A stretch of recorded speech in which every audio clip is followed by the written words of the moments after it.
One of the biggest fears with scaling a practice that a doctor has is they don't believe, number one, their mid-level can do as good of a job as they can. And there's an underlying reason why what I've found in multiple cases is they don't believe they can teach, train, and lead a mid-level as good as they do it themselves. In order for me to bring somebody on board into my company to replace me in a job or task is going to require me to train them very, very well. If you don't have experience in training somebody how to do things, it can be tough and you won't believe they can do it. And here's the deal. In medicine, you're hiring a medical professional. They're qualified through training to do certain things that you can hand off to them. What we work on is building a training process to develop these SOPs, standard operating procedures, and implementing some good systems. We want to hire great people, and I teach them how to hire great people.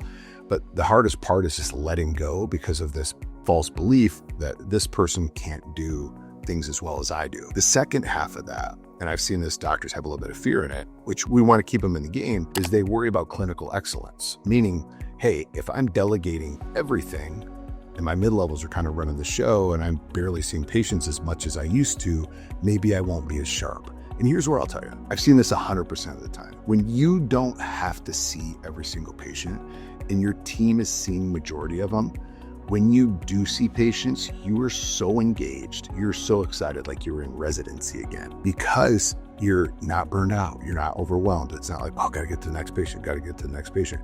That transition happens for doctors a lot when they hire great mid-levels, that they get to come in and actually their clinical excellence goes up. What we've seen in practices that have implemented this process and done it correctly is their Google rankings go up higher and their patient satisfactory scores goes up higher because that one doctor is not being stretched so much. So they're getting more attention. And when they do get the doctor's attention, he's not in a rush or she's not in a rush.